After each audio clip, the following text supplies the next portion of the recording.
Race number 3 on the program at Caulfield on Saturday is the Thoroughbred Club Stakes for the 3-year-old fillies. It's an open race, wide open market, with around about $5.50 or $6 a field, and one horse that I'm keen on is Kin from the James Cummings and Godolphin team. If you watched the replay last time out, she was completely luckless. She had absolutely no luck. She was travelling up on the back of them, and just when the gaps were about to appear, they all closed and she had a momentum halted at a key stage. So I think that is a positive factor, that she had no luck last time out, and hopefully she gets it this weekend. The other positive factor that I was keen to be with Kin is she's got one of the leading jockeys in Jamie Carr in the saddle. That's no disrespect to Jai McNeil, who rode her last time out, but Jamie Carr is going particularly well at the moment, and I think she'll give this mare a terrific steer. The only query I do have with this horse is the 1200 metres. If you go back and look through her record, she has been very effective at 900, 1000 and 1100. She now does have to stretch it out to 6 furlongs, but because of that inside draw, I'm hoping she gets a soft run on the fence. You might need to close your eyes approaching the home turn because it could look a little bit scary, but I'm putting my faith in Jamie Carr to get it right, and hopefully Kin. Race number 5 on the program is the Herbert Power Stakes, and the horse that I'm keen to be with is Point Nepean. Now, this race is the last chance for a lot of horses to try and win their way into the Caulfield Cup in 7 days, but I think the ultimate target for Point Nepean is the Melbourne Cup.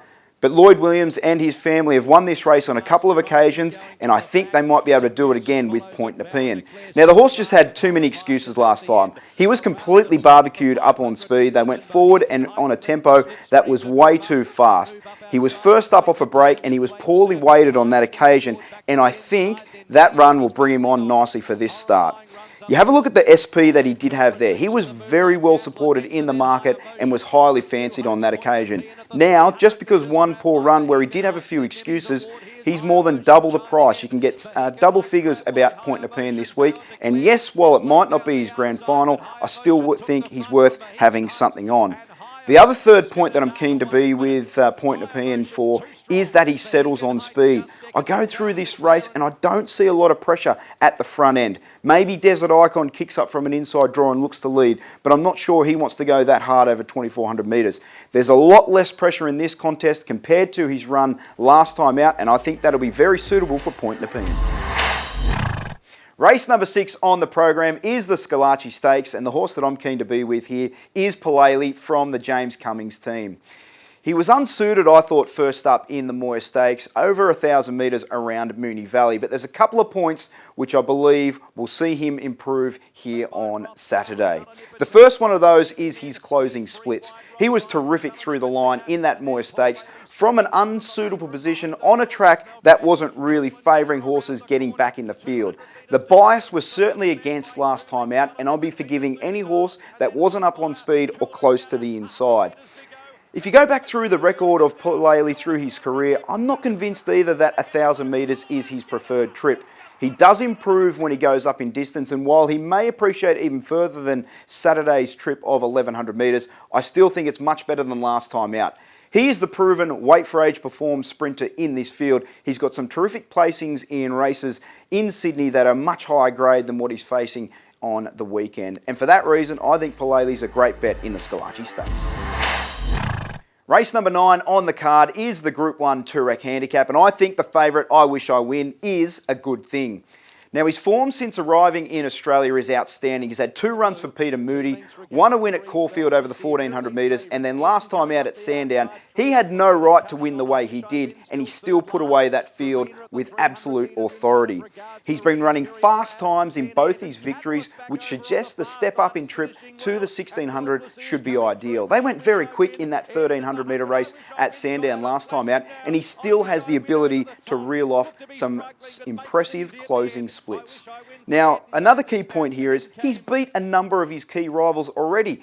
He put 4 lengths on Gentleman Roy. He destroyed them at Sandown, and now he gets to Caulfield over a mile where he does look more suitable. I think the wide draw is okay. He just needs to stay out of trouble, and he should be winning again on the weekend. We're at Randwick and it is wet. Ambulances are getting bogged and it's all happening down in Sydney. Race 5 is the Group 3 Nivison for the mares over 1,200 metres. Good race. I'm with number 2, Expat here. She's a leader. She'll roll forward. Sky Command can roll across with her. Maybe put a little bit of pressure on, but I think they can dominate the race from up in front. That's a positive form factor. The factor should be up on speed. The second one is she is down in class. Now she comes from the Group 2 Golden Pendant. I think she's going to be very hard to beat here. She's a leader down in class, but we mentioned the wet. It is wet, wet, wet, and I think this mare is one of the best swimmers in the race. She'll be rolling along out in front. She's 4 from 6 up on the wet tracks, and she'll be very, very hard to run down. A few dangers in the race, promises success. Now, she's a mare with a lot of class, but she's got a couple of negative form factors. She is a back marker first up on a heavy track, so that's got to be a query. You've got Jiao Li up in grade, a couple of others up in class, whereas I think it's all about expat here. A leader down in grade on a wet track. It's all positive for her. She can win the Group 3 Niverson. Randwick Race 7 is the Gloaming Stakes for the 3-year-olds, up to 1800 metres here. A lot of them trying for the first time. I win number 3, Williamsburg. The first positive form factor is peak fitness. Now, this horse comes off having his fourth run this campaign. On a quick backup, peak fitness going to be key on a wet track. Now, we mentioned wet tracks. That's the second positive form factor. This horse is a swimmer, got a great record on the wet, and on the quick backup, with peak fitness on a wet track suits him. Third positive form factor is Sectional Star. Now, this horse savaged the line last start. They went above benchmark, home, final 600 metres last start, over the mile, up to 1800 metres suits. He ran the fastest last 12,000, 8, 6 and 4 and 2 of the race last start. So the 1800 metres suits him down to the ground. Couple of negatives about the favourite here in Sharp and Smart. Now, this New Zealander's 1400 metres up to 1800 metres. That's got to be a concern, and he's never seen a wet track, Sharp and Smart. So I think Williamsburg up to the 1800 metres looks absolutely perfect in the Group 3 Gloaming. Race 8 is the $1 million Silver Eagle, prize money galore on offer, 1300 metres. I'm with number 12 here, Waterford. Now, this horse has got 3 form factors. The first is actually a negative. A little bit of a concern. He's 1500 metres down to the 1300 metres. For a back marker, that's got to be a concern, but he's 4 weeks between runs. He's had a mid-prep trial. I don't mind the step back in trip. He'd be peak fitness now. He keeps winning this horse, that's a form factor. He's won 3 from 3 here in Australia. First up last campaign, he's only run last campaign over 1300 metres. He won on a heavy track. That brings up the third form factor here is the wet track positive. Now, that heavy 8 run obviously might be a bit different to the heavy 10, but he's got that form on the wet track. He keeps winning. He savages the line, this horse. He's a really sharp horse. Obviously, it's a good race. A bit of depth. Mr. Mozart in the race. A couple of others down the bottom that have some wet track form, but I like Waterford here. A real line show, so he's going to be hard to beat. Race 9 is the Group 3 Anx Stakes for the mares. I'm with number 10 here, Fine Point. She's got 3 positive form factors.